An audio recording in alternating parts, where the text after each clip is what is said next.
Boa noite, pessoas que não aguentam mais lives. Estou aqui para acrescentar mais uma à sua sobrecarga. Soninha Francine, sou vereadora pelo Cidadania na cidade de São Paulo.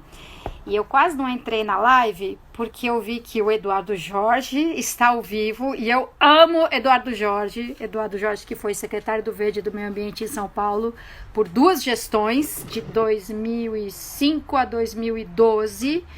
E com poder e recursos e autonomia e prestígio, e fez muitas coisas na cidade. Depois ele foi lá adiante, foi candidato a presidente, e o Eduardo Jorge foi deputado constituinte e assim, praticamente o autor, o relator, o responsável pela redação da parte do SUS, do Sistema Único de Saúde, na Constituição Federal, e uma pessoa incrível, uma pessoa de uma coerência completa, o que ele diz, o que ele faz, como ele se posiciona. Teve até um momento no debate presidencial, foi 2014, né, que ele foi candidato, e ele sempre se colocou completamente como oposição ao PT. O Eduardo Jorge era do PT, quando ele foi deputado constituinte ele era do PT, depois ele saiu e foi pro PV, e com críticas sempre muito contundentes, né? A forma como o Partido dos Trabalhadores se desviou dos seus propósitos originais, até alguns pontos assim que normalmente não vem muito à tona. Não está falando só de corrupção, que é gravíssimo, mas, por exemplo, o PT sempre foi um dos defensores do parlamentarismo. E aí, quando teve um plebiscito, consultando a população, o que ela preferia, parlamentarismo, presidencialismo, monarquia, o PT... Ah, Fumaça. Fumaça, você estava aqui a tua tarde inteira. Qual é o seu problema? Tô aqui falando de plebiscito e o moleque, né? O PT deixou de defender o parlamentarismo naquela ocasião, por um plano, por um projeto de eleger o Lula presidente, coisa que, né, eventualmente aconteceria, sem que fosse no regime parlamentarista, que tem uma correlação de forças completamente diferente do executivo e o legislativo. Então está ao vivo o Eduardo Jorge, eu vi mais 2 ou 3 ao vivo que eu mesma queria acompanhar, mas eu vou fazer o meu também, e eu espero que eu consiga ver depois o Eduardo Jorge lá disponível nas próximas 24 horas. Ele foi convidado. Oi, Instituto Gás, bom vê-los aqui. Não é uma live do Eduardo Jorge, para a qual ele foi convidado, e eu achei uma ótima ideia, e qualquer dia eu vou convidar o Eduardo Jorge também para vir aqui para nossa live. Ó, a Lilis acabou de entrar, você não me ouve falando, né, Lilian? O Eduardo Jorge tá ao vivo em outra live, quase que eu fui entrar lá naquela live para em vez de fazer a minha, mas a gente vai convidar Eduardo Jorge. Ele é muito parceiro de muitas pautas, bicicletas, parques lineares, causa animal. Amo. Bom, vamos lá. Alguns assuntos de hoje, comentários aí de assuntos do dia. Hoje a televisão mostrou algumas reportagens sobre a dificuldade e precariedade no atendimento em hospitais públicos e citou, por exemplo, o Hospital da Vila Nova Cachoeirinha, a demora, né, no atendimento, o desconforto, tal. E aí a direção do hospital respondeu que todo mundo que procurou o hospital e ficou até ser atendido, foi atendido. Porque teve gente que falou assim, eu vou embora, vou para outro lugar, mas quem ficou e aguardou atendimento realmente foi atendido. E aí só ontem foram 50 internações por Covid no Hospital da Vila Nova Cachoeirinha. Imagina um dia você ter uma entrada de 50 pacientes e todos com Covid. Quer dizer, fora o movimento normal do hospital. Aliás, eu fiquei abismada de ver que a queda de mortes por acidentes nas estradas foi de tipo 7%. Cara, tá tudo muito mais parado, muito mais vazio, e ainda assim só diminuiu 7% o número de mortes no trânsito. Barbaridade, até porque com as estradas mais vazias, alguns comportamentos irresponsáveis pioram, né? Tipo excesso de velocidade. O Emílio Ribas, a UTI do Emílio Ribas já está com 100% da sua capacidade, e o vereador Donato compartilhou uma mensagem com a gente no grupo de vereadores de que o hospital do Mboimirim, se continuar nesse ritmo, daqui a 2 semanas já não tem mais capacidade para novas internações. Então aí a gente faz aquele modo assustar, né? Tem horas que a gente precisa ligar o modo calma, gente. Calma, se cuida, não encosta a mão no nariz, na boca, nos olhos, fica em casa, isolado, tal. Você me dá licença? Fumaça! Nossa, parece que morre de fome. Tudo é comestível para ele. Então tem horas que a gente precisa entrar no modo calma, né? E tem horas que a gente precisa ligar um pouco o modo assusta. Então, tipo isso, Emílio Ribas, 100% da capacidade ocupada. Boi Mirim, nesse ritmo, quer dizer, se não piorar o ritmo, daqui a 2 semanas não tem capacidade para internar mais ninguém. Vila Nova Cachoeirinha, ontem, 50 pessoas internadas. A Débora Siqueira fez cara de amor. Débora, o brinquedo que você deu para ele, de tecido, surtiu efeito. Ele gosta de morder. A gente faz umas pausas assim também, porque a vida, né, continua com todas as suas alegrias e problemas, mesmo no cenário aí, e a quarentena acentua também algumas coisas. Bom, sobre o benefício emergencial, ontem a gente falou bastante sobre as pessoas que estão tendo a maior dificuldade para consultar o seu CPF, para regularizar o seu CPF, e nós oferecemos aqui, né, umas artezinhas com explicações bem básicas. E a gente sugeriu, assim, quem tá aqui vendo uma live no Instagram é porque tem alguma desenvoltura já com a internet, tem acesso, tem sinal, tem equipamento. Mas pense nas pessoas que você conhece, nos projetos que você apoia, os lugares que você frequenta, em que as pessoas não têm essa mesma facilidade, e bora fazer fumaça.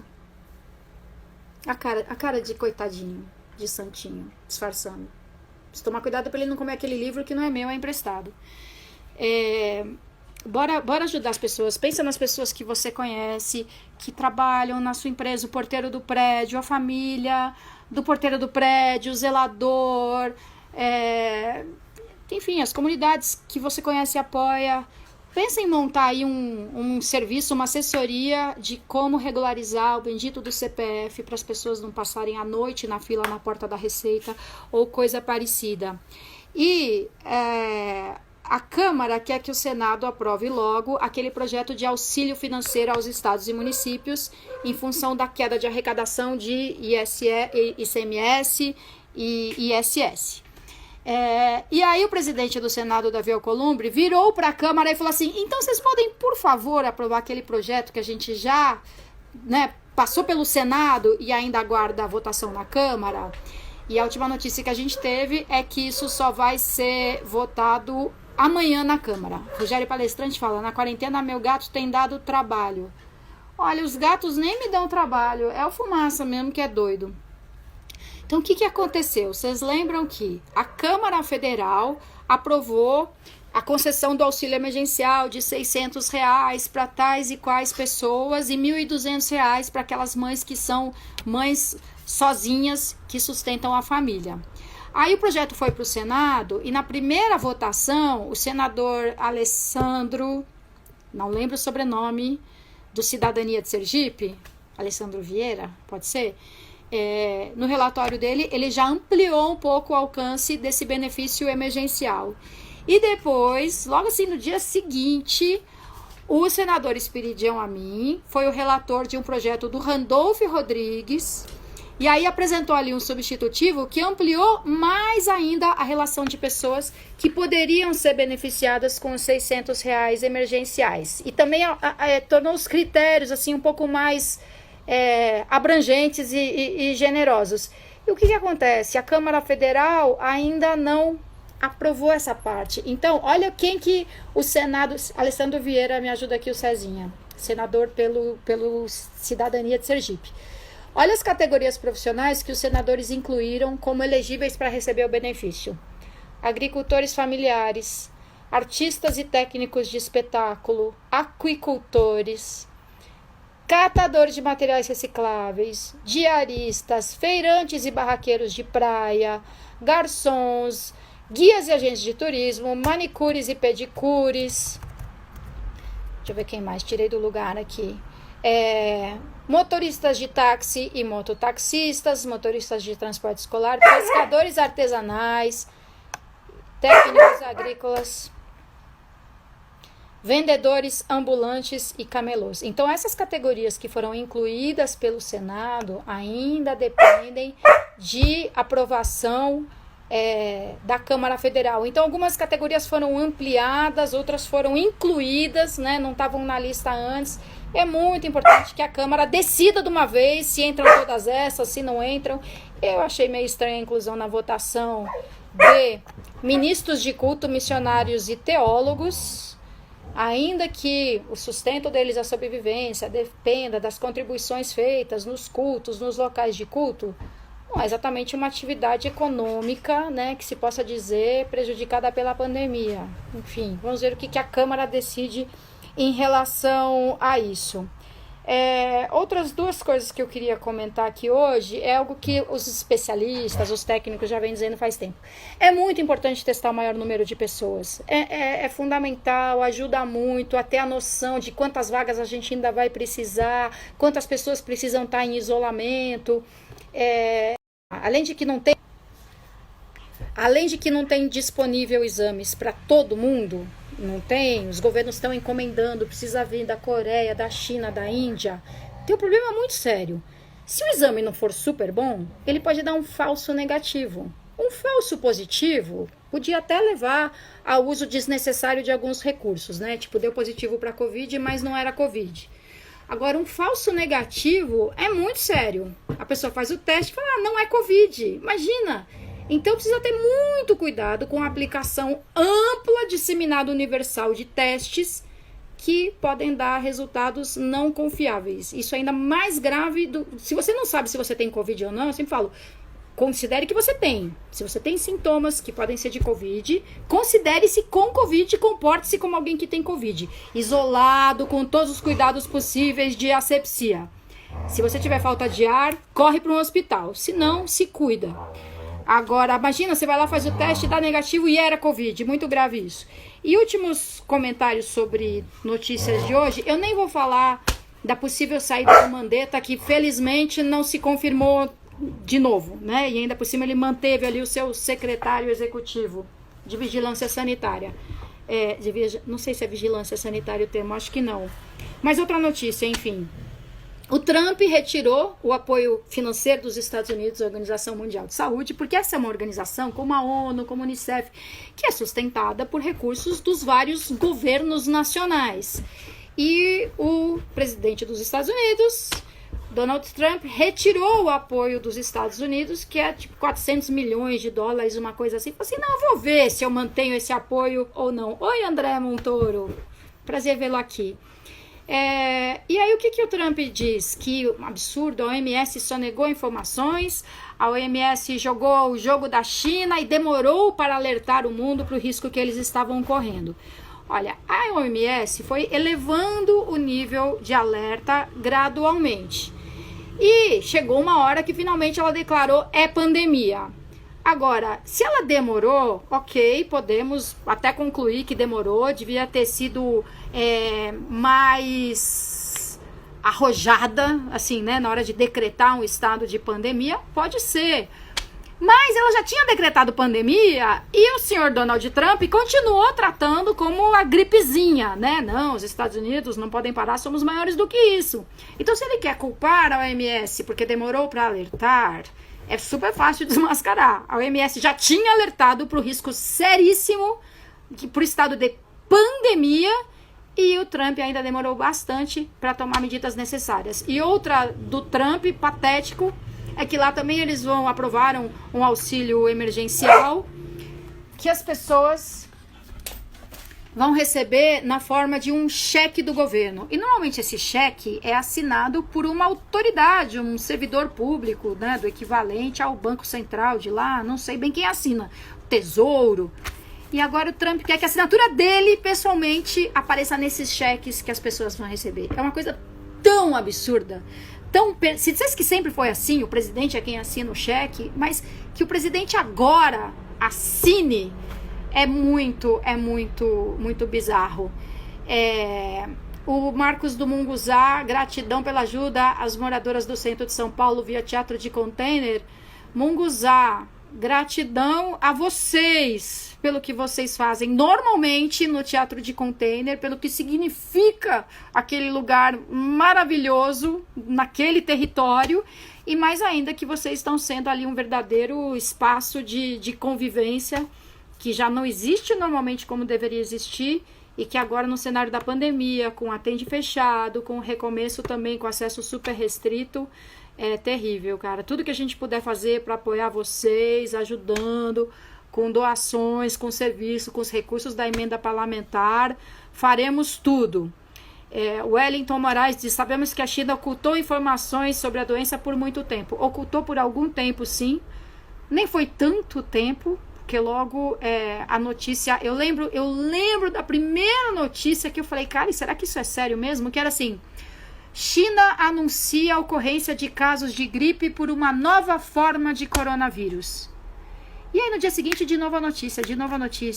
E eu falei, nossa, mas é lá em Wuhan, não sei nem em que lugar da China exatamente é Wuhan, né? Mas se eles estão falando tanto assim, é porque deve ser motivo de alarme. Então, sim...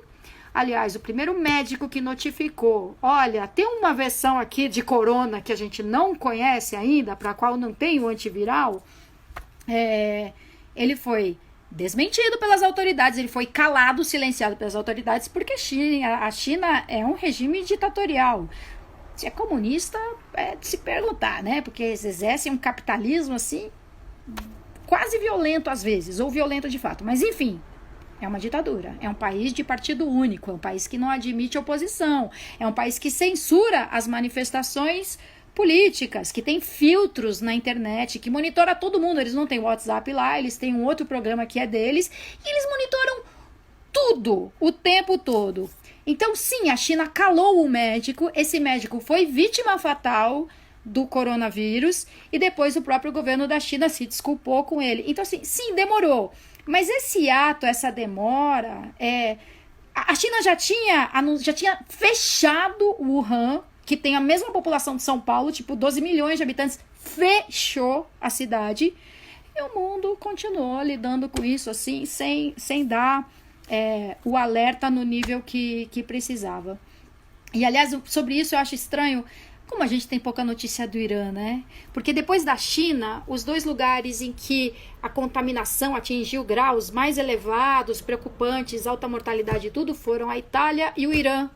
De vez em quando a gente fala do Irã no noticiário, né? Impressionante como existe uma mancha cinzenta assim no noticiário do mundo. Só se fala no Oriente Médio quando tem atentado terrorista, quando é para discutir o petróleo, e raramente se fala desses países ali do Oriente Médio, como a gente fala dos países da Europa, por exemplo.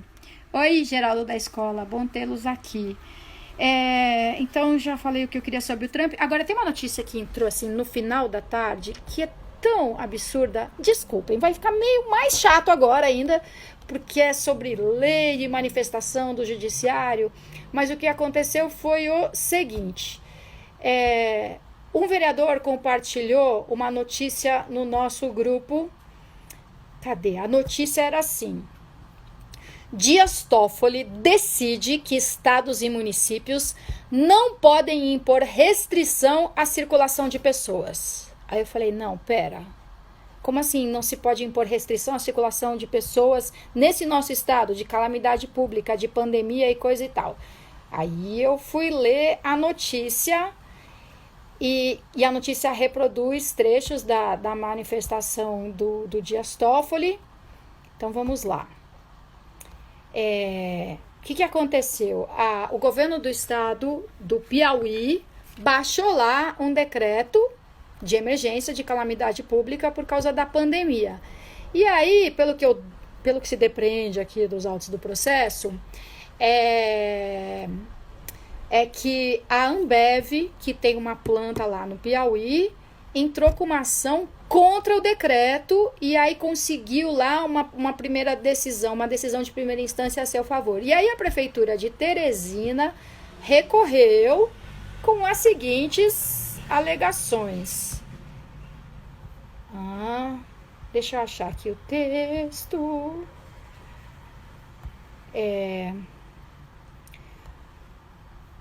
Peraí.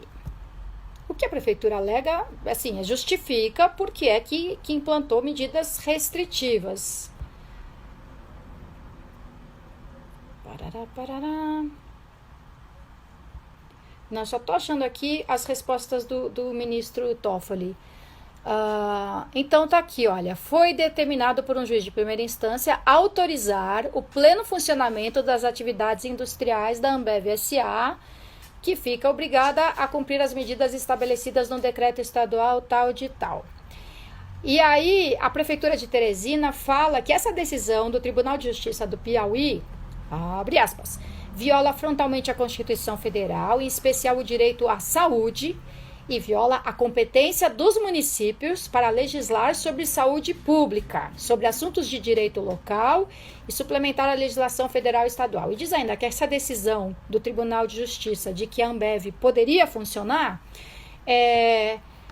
ocasiona graves riscos de lesão à ordem e à saúde pública, maiormente no panorama atual de pandemia do Covid, e necessidade de isolamento da população como meio de não sobrecarregar os sistemas de saúde locais. Então, o que a Prefeitura de Teresina diz? Não é possível essa decisão. A gente tem o direito, sim, como município, de editar normas relativas à saúde e medidas emergenciais para preservar a saúde da população e evitar o estado de calamidade no sistema de saúde propriamente dito. E aí, o ministro Dias Toffoli fala que não é bem assim não, o município não tem razão. Quer ver o que ele diz? O município diz ainda, em se tratando de hipótese de calamidade pública. Nossa, eu tô falando da decisão do Toffoli que eu discordo e aparece aqui na minha tela, estados e municípios podem decidir. A sessão plenária do Supremo Tribunal Federal foi feita por videoconferência pela primeira vez na história deste país. Então, que bom. Aí a maioria do Supremo Tribunal Federal concorda comigo. Muito obrigada. Então era isso. A Prefeitura de Teresina dizia que, como você tem hipótese de calamidade pública, você não pode deixar a opção de aderir às ordens de confinamento ao livre-arbítrio de cada qual. E a Prefeitura alegou ainda que inúmeros atos normativos com disciplinas semelhantes estão em vigência no país. Aí vem a alegação do ministro Dias Toffoli. Ele fala que nenhuma das normas que a prefeitura menciona autorizam a imposição de restrições ao direito de ir e vir de quem quer que seja. Mas quem está falando em direito de ir e vir? Está falando do funcionamento da fábrica da Ambev. E veja, a Ambev teve várias iniciativas louváveis na área ambiental, na área no contexto da pandemia, começou a fabricar álcool gel.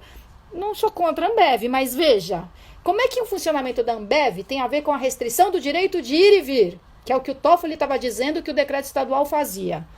E o Toffoli ainda diz que a Lei 13.979 de 2020 determina que a possível restrição à locomoção interestadual e intermunicipal deveria seguir recomendação técnica e fundamentada da Agência Nacional de Vigilância Sanitária. E aí eu fui ler o diacho da Lei 13.979 e é exatamente isso que ela diz, que para restringir a locomoção entre municípios e entre estados, teria que ter uma manifestação da Anvisa autorizando ou determinando essa tal dessa restrição. Eu acho até meio bizarro que seja a Agência Nacional de Vigilância Sanitária quem vai dizer se pode ou não pode restringir a movimentação de pessoas. Para mim, a autoridade máxima em saúde do país é o Ministério da Saúde. Essa é a entidade estatal e um decreto presidencial, uma lei federal tem força, né?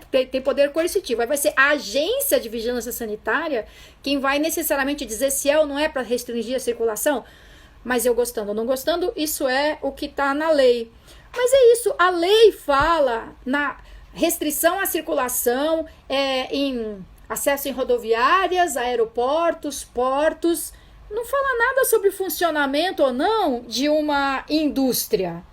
Então, é incrível que o ministro invoque um artigo de uma lei que não diz aquilo que ele está alegando. E vou ler só mais um pouquinho aqui. Eu fiquei tão abismada com a decisão. Muito embora não se discuta no caso o poder que detém o chefe do executivo municipal para editar decretos regulamentares no âmbito territorial da sua competência, no caso concreto em análise, para impor tal restrição à circulação de pessoas, deveria estar respaldado em recomendação técnica da Anvisa, que não ocorre.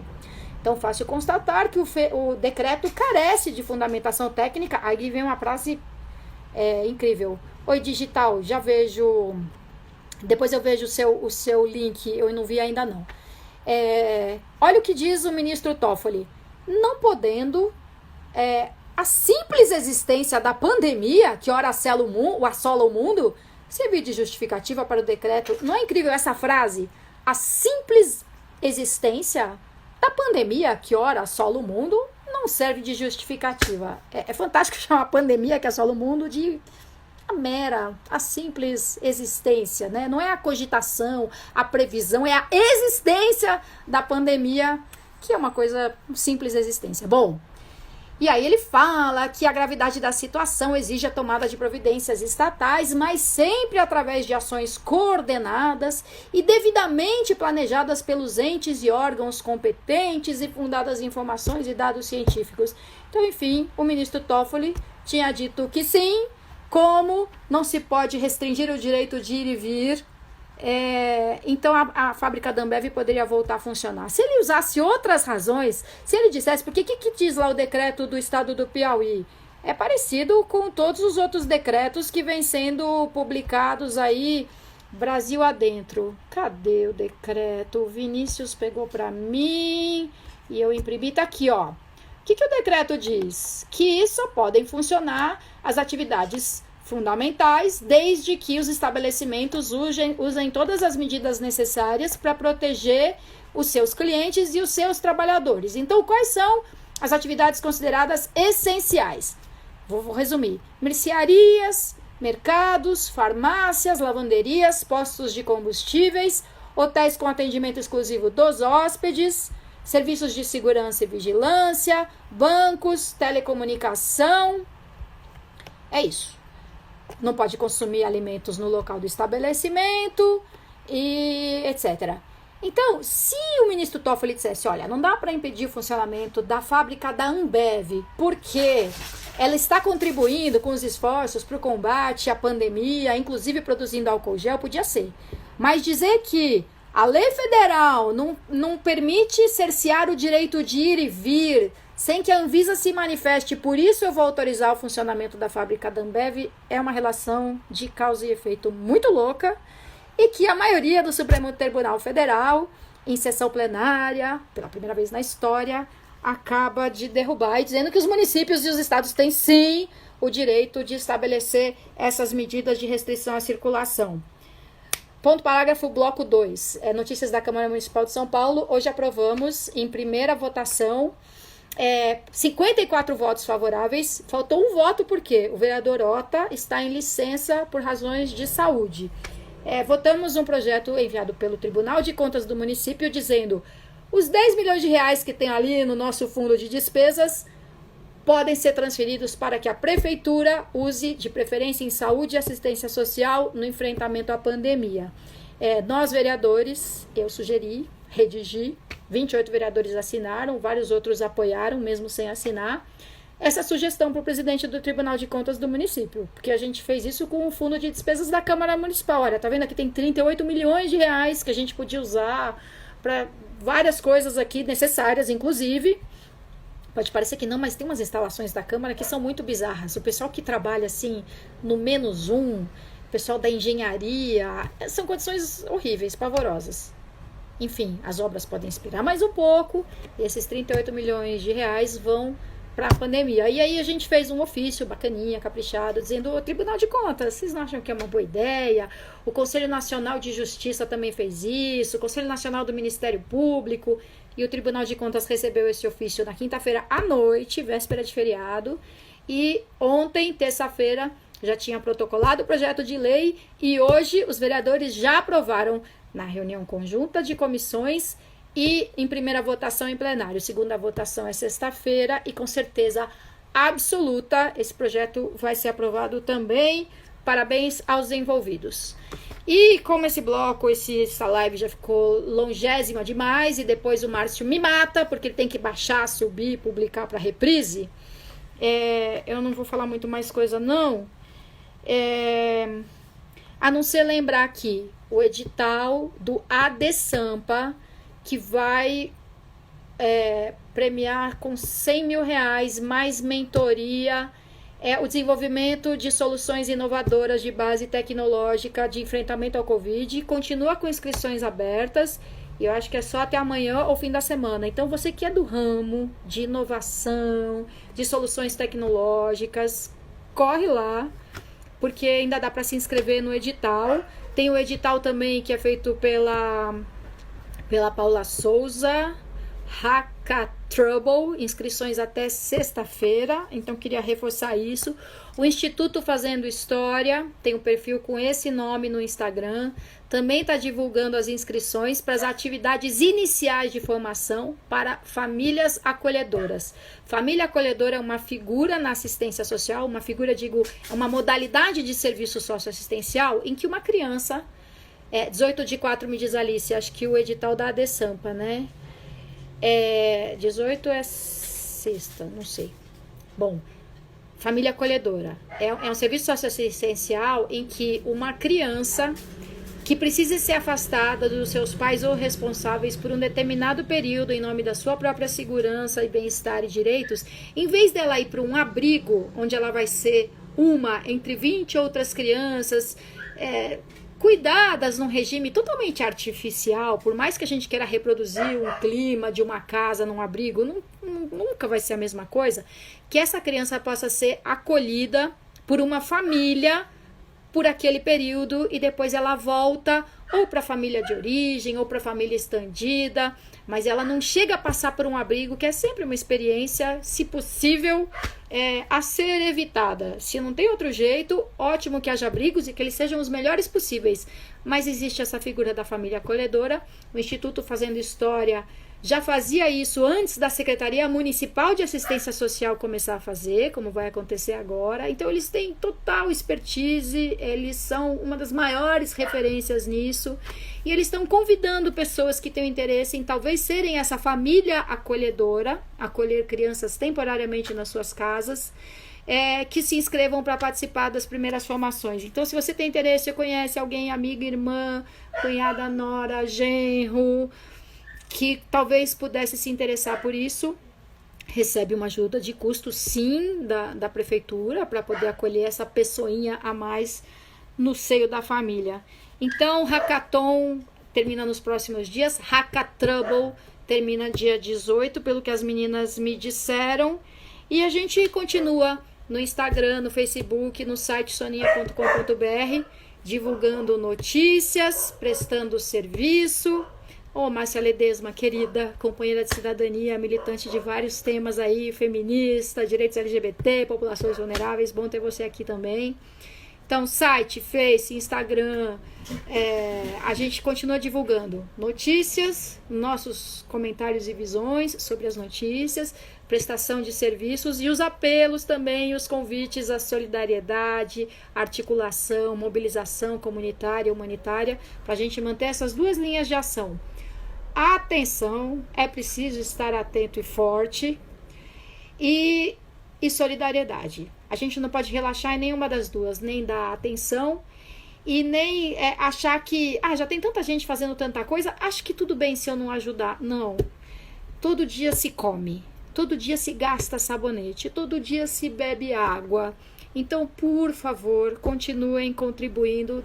R$10, 15, R$20, um saco de arroz, 2 sabonetes. Tem muitas formas de contribuir. Você vai no mercado, compra um sabonete a mais e entrega num posto de doação, ou fazendo doações pela internet. Digital Rua, vamos juntar a companhia Monguzá para rolar uma solução lúdica para os containers Pop Rua. Paulinha Conrado coloca aqui a vaquinha.com.br, cestas básicas para comunidades carentes da Zona Sul.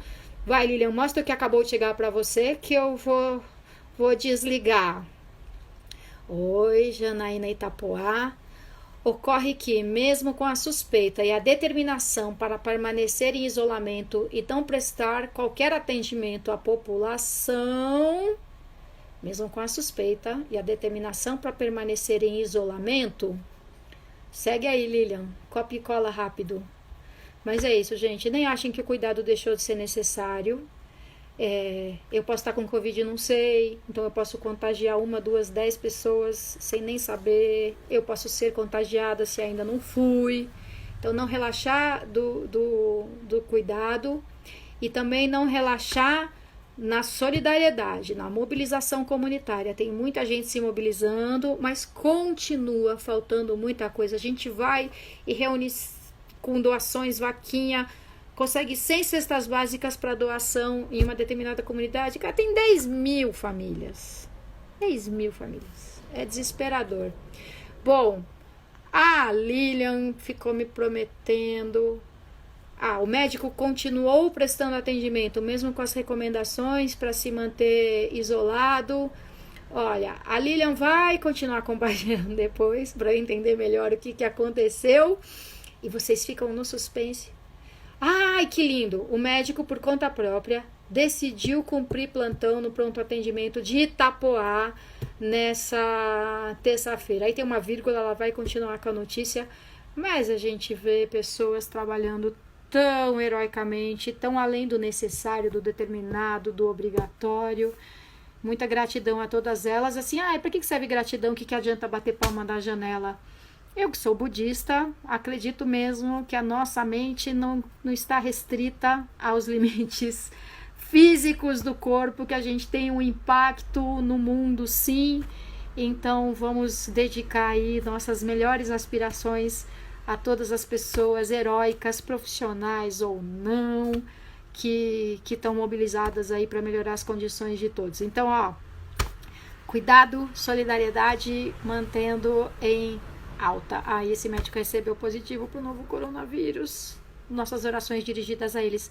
Gente, muito obrigada. Soninha.com.br, Soninha Francine Instagram, Soninha Francine Facebook. A gente se encontra por aí. Não deixem de se comunicar conosco. Dúvidas, sugestões, apelos, ofertas, estamos aí. Valeu, gente. Boa noite.